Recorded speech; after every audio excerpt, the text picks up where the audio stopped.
Welcome to Growing Through Tragedy, experiencing life's challenges from an empowered perspective. This is Leon Morton. This podcast is brought to you by the BeliefHack Brainery. And this podcast is created to provide hope, potential insight, and resources for people that are struggling when life hits them in the face, when things catch them off guard, and when you go through a tragedy in your experience here on your journey. Day 2, Diary of a Suicide Loss Survivor. After the first episode, we discussed the tragic event, and I'd like to continue where we left off because I think there's some important points of learning in regards to some of the things that continued as we did get to the hospital. Finally, the officers let me go so I could get to the hospital.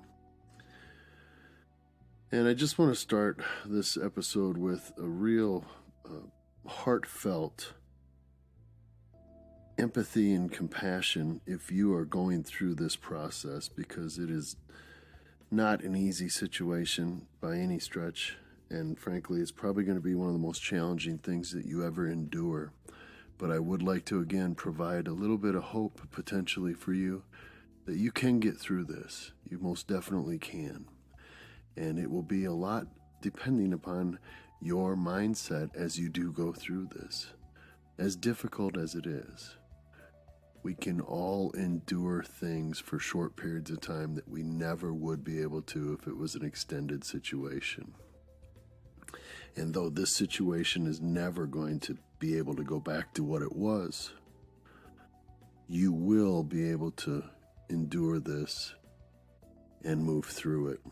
And those are my words of hope for you as I continue to share my story. So I finally get an opportunity to go to the hospital. I believe at that point my son drove me. And we end up at the hospital. She's in intensive care, and they had been working on her drastically. It was a headshot wound, and she was already on the ventilator and life support system when I got to the hospital. As I came to the floor, there were already people and friends there, which was a little bit surprising to me, so the word had spread pretty quickly. And I remember the surreal feeling, still in shock, and walking in down the hospital hall corridor and seeing friends and having them come up and hug and hold and say the best things that they knew to say at the time. And I remember just thinking, there's just no way in hell this is actually happening. And there's nothing that can be said in that space. So I encourage you, if you're in this position, don't expect a whole lot from people, because everybody's in a really awkward spot and nobody really knows what to say. There's not much that can be said. It's literally, I'm sorry. I'm here for you. I love you. Well, whatever expressions that they might be able to make towards you. And just, if you can, open your heart to be grateful for support, grateful for love and from family and friends, and give them a little bit of cushion, a little bit of slack, no matter what they might say, because they don't know. They don't know what to do. And frankly, I didn't know what to do either. So I said thank you and hugged them and waited for my opportunity to go in. Tentatively, of course. And when I did, it sucked. It was a horrible visual. And it was just a shitty moment to be there and see my beautiful love, whose head at that point looked like a damn basketball. Nothing like what I would remember her as. Hooked up on this machine that's making her breathe to keep her alive. And I did not stay in the room long. I held her hand. I leaned down to give her a kiss. Told her that I love her.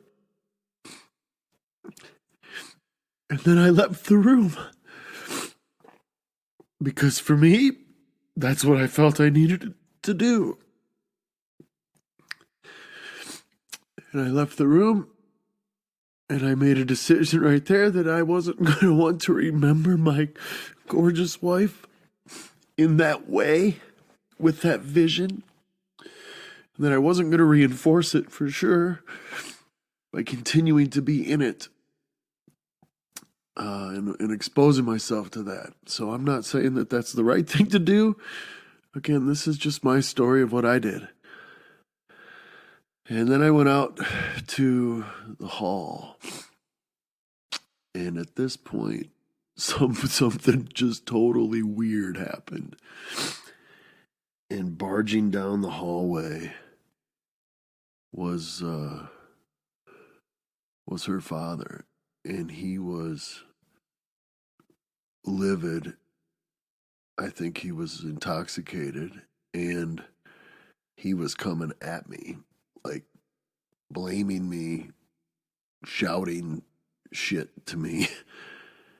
And I was in a pretty volatile place, and I'm not a small man by any stretch, and I'm very thankful that my son was there. He stepped up and very firmly handled the situation.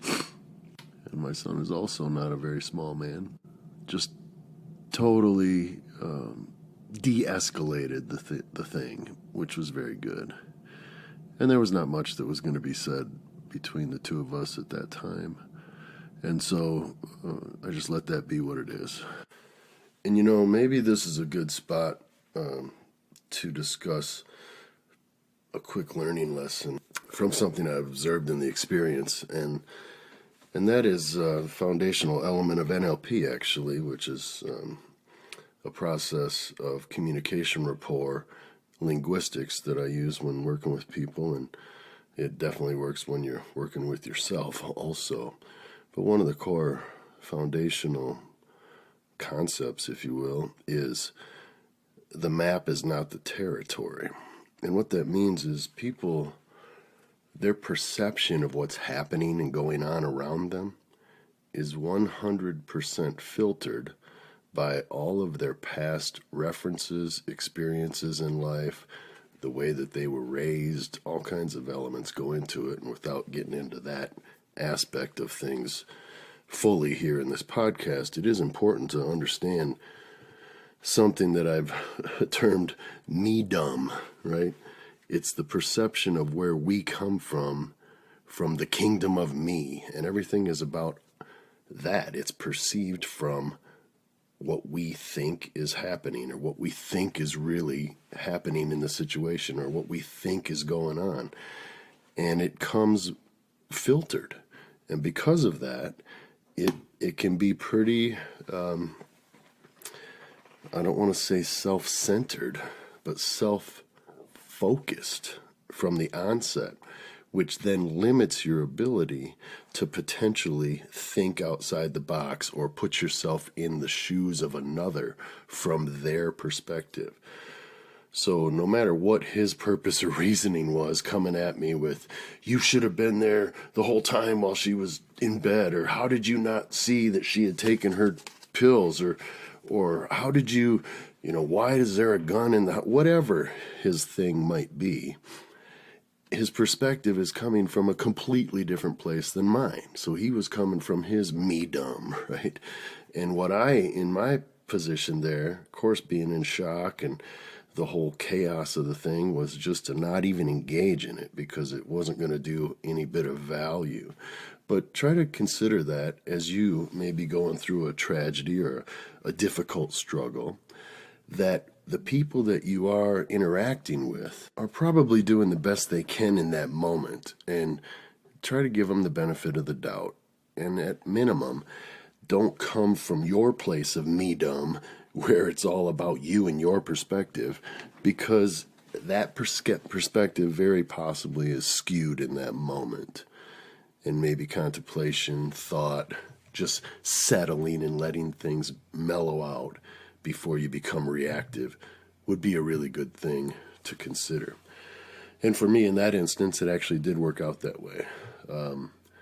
So after I was, I think he stormed off. I don't even remember if he actually went in the room to see her at that point. And then I didn't see him for days. He didn't even show up at the celebration of life that we had. And then, just to finish on this quick topic, it was multiple days, actually weeks after, where I did hear from him.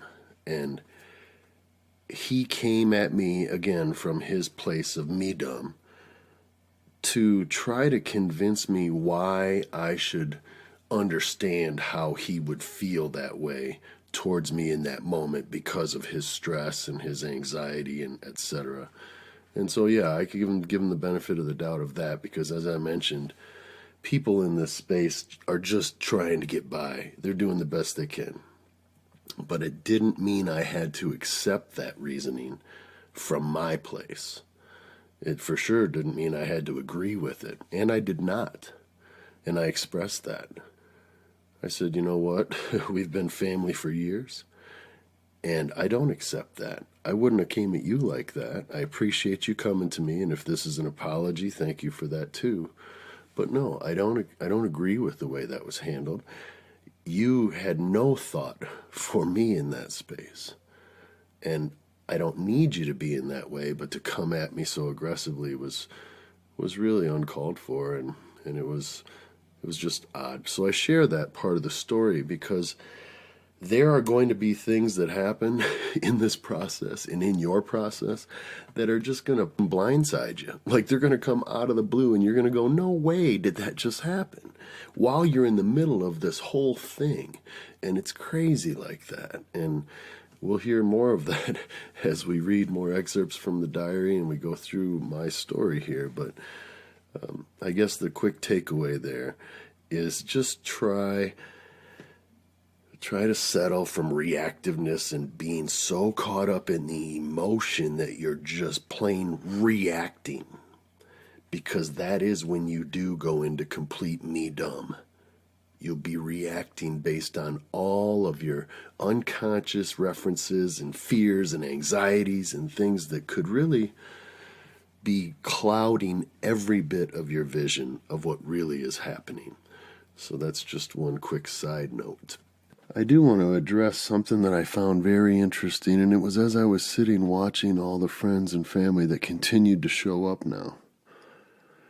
And it was like, literally like watching a movie. I'm watching these people cry in tears, sad, talking, some standing, no emotion, some in shock, of course, some whispering and carrying on. And again, not many people knowing what happened or what was the reason she was even in the hospital at that time. So even that, observing that in people, my mind went crazy. Like, what are they whispering? Or, just all kinds of crap. So I want to really encourage, if you're in this situation, I want to really encourage you to just give yourself some space and love yourself enough to just know that all of this weird, chaotic, crazy-ass thoughts that are popping into your brain at literally 1,000 miles a minute from one extreme to the next, which is deep love to anger to frustration to sadness to questioning to all these things, it's going to happen. And there's nothing that you're going to do about that. You're not creating those thoughts, but you need to be totally aware that those are going to come and go. They're going to come and go with or without your intention. And that's what leads me to today's wrap-up.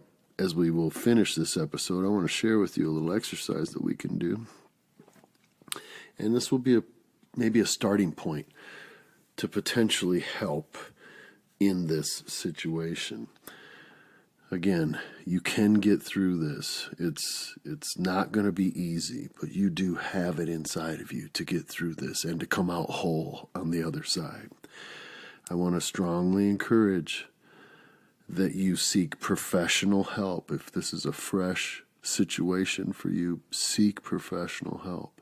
If something like this has happened and you've lost a loved one in this way in the past and you have not gone out to get some professional help, I also want to highly encourage that you take your hubris and ego and pride and whatever else it might be, or fear, anxiety about wanting to talk to somebody, and you take all that shit and you put it aside and you get some professional help.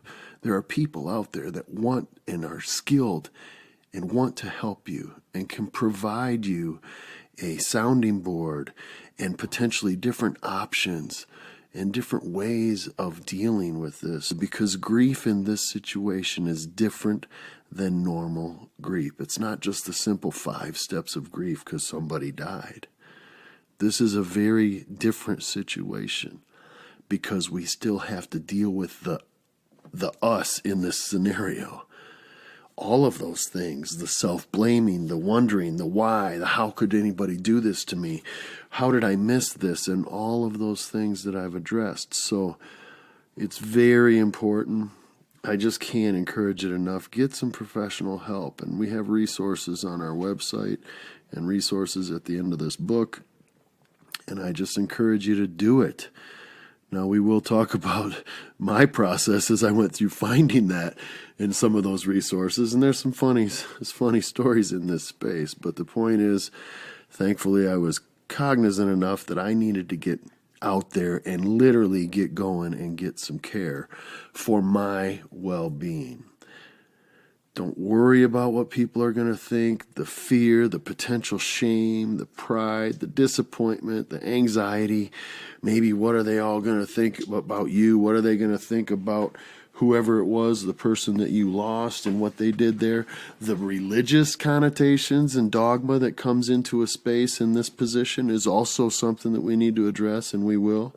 But I just highly encourage you, just observe all of this stuff that's happening to you. It's going to happen, so that's all there is to it. It's just thoughts. You're literally just having thoughts. And frankly, you have thoughts all the time. And they come and they go. And this is no different. It feels more different. And the more that you nurture that feeling of fear or anxiety or frustration or what have you, obviously, the more emotion continues to drive your behavior and your reactivity. And hopefully what you're going to learn as you go through this process and as I continue to share some of my experiences, you're going to learn that you don't have to necessarily let those moments linger for any more period of time than what they're going to. And that's also another word of encouragement that I have for you. Let the feelings come, let the emotions come, let the waves of anxiety and the chaos of these crazy thoughts and emotions come, and then let them go. And I believe that that will be something that will be a turning point for you. It most definitely was for me. And I also want to share real quickly in this episode, before we do this little practice, for what I'd like to share with you as something that I started to do, and it was very helpful for me. I'd like to address any other person out there who's listening that whatever the loss might be for you, tragedy is a thing that happens in life. If you've lived at all, you've probably had some pretty damn tough stuff happen to you in life. The basic concepts of what I'm going to be sharing, the steps that I took to move forward and potentially try to help myself in an empowering way, will cross over to whatever the situation might be for you. And again, tragedy, life losses, when you begin to, first of all, change your perspective, I call it perspective shifting, and then you get to a position where you're going to become the observer of your experience as you're going through this process, that's when you are going to be able to then have more clear thinking, more clear executive functioning, and more clear options of how you want to move forward, how you want to behave in the moment, all kinds of things. The way that it happened for me, that was very powerful, was it dawned on me the craziness of my feelings and my emotions in this space. And it dawned on me because I almost was observing it as though I was watching me go through it, as opposed to letting it be dictating all of my stuff in the moment. And once that hit me, it hit me like a ton of bricks, like literally was empowering to the point of, holy shit, that's crazy. But I can see how that actually works. And so we're going to do a little quick exercise, and it's just the beginning of an exercise that helps you train your brain, and it's now scientifically proven to be incredibly helpful for people in all walks of life. But it's called Mindfulness Practice. And before we get into that, and we do this quick little practice, I just wanted to address, in this place with all the craziness and all the things, and now the doctor's coming out and the nurses, and they're, wanting to talk to me. And so, we're sitting there for hours. It's, way early in the morning and no sleep, and the stress levels through the roof. And then the doctor wants to have a consult with me to basically tell me that, she's gone, and that they're just keeping her alive. That I had to come to the position then where I had to make the next decision, which is, do we keep her alive or not? And my beautiful wife and loving partner had such a pure heart and spirit, and she was really concerned that she wanted to be an organ donor if something had ever happened. And she felt the value in that, and there was a timeline that needed to be addressed because of that. So now, imagine I'm in the midst of all this emotion and all this bullshit, and now we're talking about logical processes of, we have a certain amount of time to harvest X, and we have a certain amount of time to do this, and blah, blah, blah. And also knowing that her siblings and her mother was coming in from a different state. And I had to make some really tough decisions. And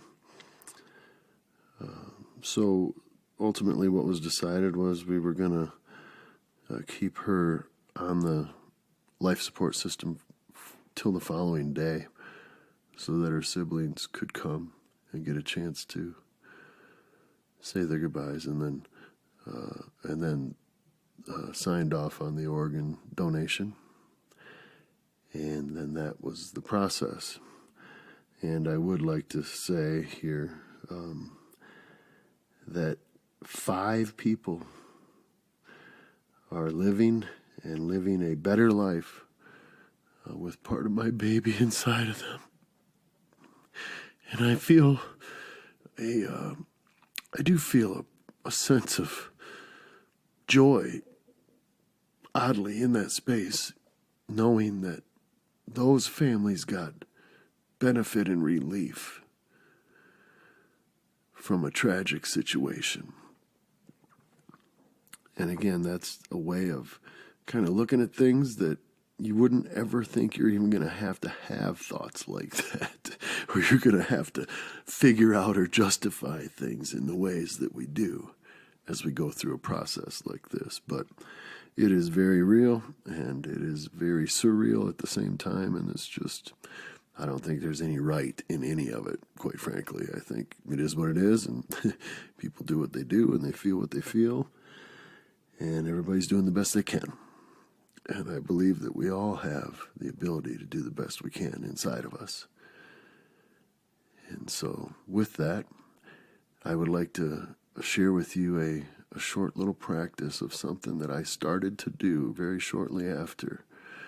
I didn't do this that night, so this is good for you if you're going through this process and it's still early in the process. This will be very empowering, hopefully, for you, and this will be a very nice situation for you to start to practice to help better your positioning in this.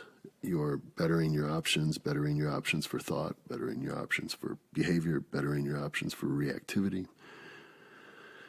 And it's just simple mindfulness practice. And so what I would encourage is take the position of you observing your thoughts as you're going through them in this process. And what that means, it can be twofold. You can kind of just literally go, oh, that was a weird-ass thought, right? Or, oh, that was a horrible thought. Or, ooh, that was a shitty memory or vision that I just had of something. And you just don't allow yourself to dwell on it. You don't allow yourself to put any expectations or even meaning towards it. You just literally observe it as a thought. And then just try to focus till you can, without judgment or expectation or attaching meaning, you can then see that that thought will dissipate if you don't feed it. And now this is a real generic overview of the beginning of mindfulness practice, and I do have a complete program that's been customized for scenarios of tragedy like this and loss, and I would encourage you to go through that entire program, but I'm going to do a little exercises with you in each episode here, and this will kind of help you. The first thing you want to do is just literally sit and be still, get comfortable.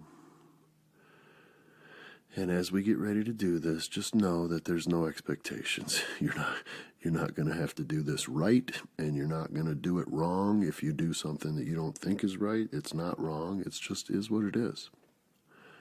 But I would encourage you to try it. It might bring you some relief and benefit, and it might just give you just that little bit of a different way to observe so that it provides a little peace in this moment. I would highly suggest that you sit comfortably and just take a couple of breaths, gentle breaths in through the nose and out through the mouth. And just observe your body real quickly. Just take a break from all this chaos and observe your body as you breathe gently in and out. And kind of scan your body and see where is it that you might be holding some of this tension from this experience. Where is it attaching itself to you physically? I know for me it was in my neck and my shoulders. I felt an incredible pain in my stomach. It was literally like a horse. It kicked me right in the solar plex the moment that I had found her. And then as the weeks progressed and I started this practice, I didn't start it right away, but as I started this practice, I could feel I was holding tension in my abdomen and holding tension in my shoulders. And so I would just encourage you to take a few deep breaths in. We're not going to do this for very long. A few deep breaths in and exhale. And in doing so, if you need to, just kind of roll your shoulders around, turn your neck, stretch it a little bit, whatever makes you feel comfortable. And just be observing of your breath and the process of breathing, and just take a couple of minutes to check out as far as your mind being consumed in thought without really thinking that you're thinking.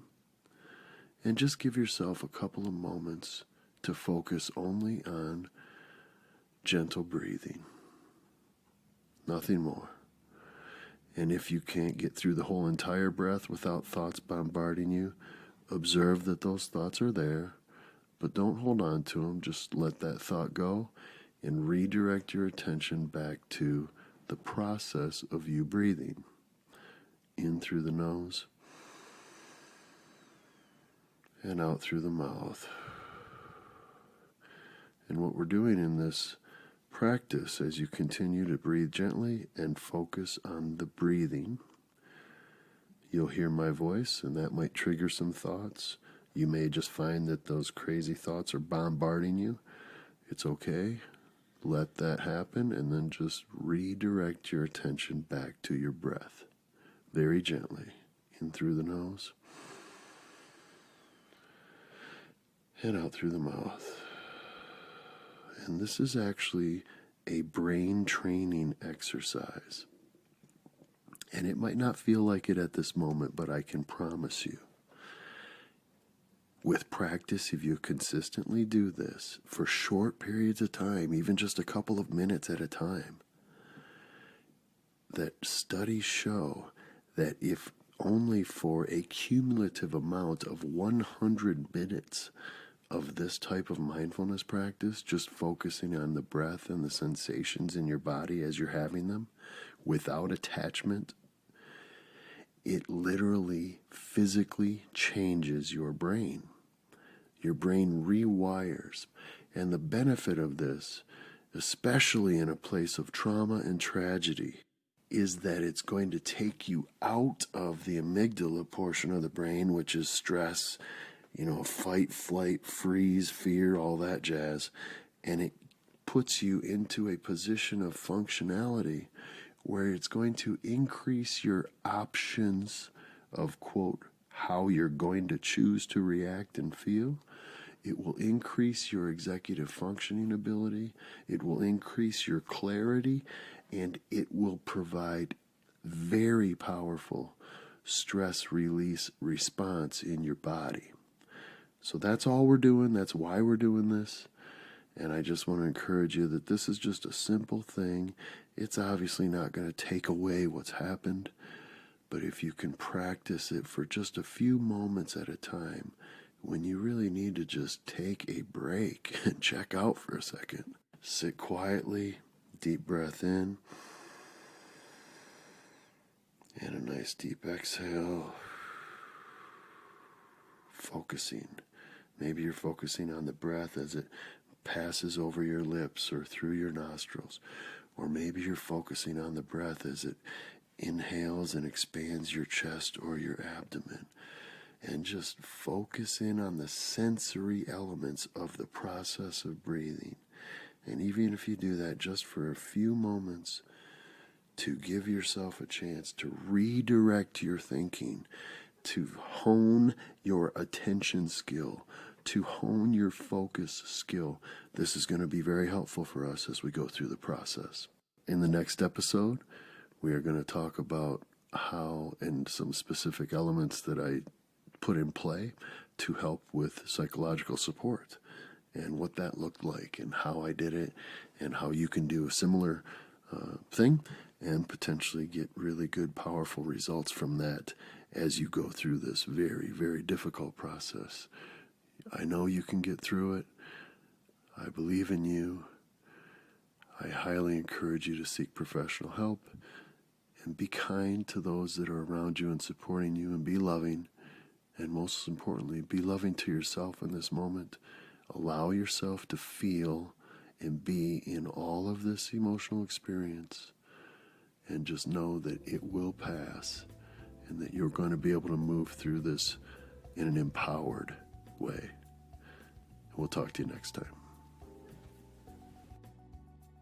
In the upcoming episodes, you will learn specific mental strategies and specific tools to implement to help cope in a tragedy of this sort. Many of these techniques are able to be used in a broad variety of life's situations and challenges, and we encourage you to utilize them wherever you see fit, where it can be helpful to you. If you are in a current situation of emergency or tragedy or deep loss and you're struggling, we encourage you to get professional help right away. Growing through tragedy, experiencing life's challenges from an empowered perspective, brought to you by the BeliefHack Brainery, and we'll talk to you on the next episode.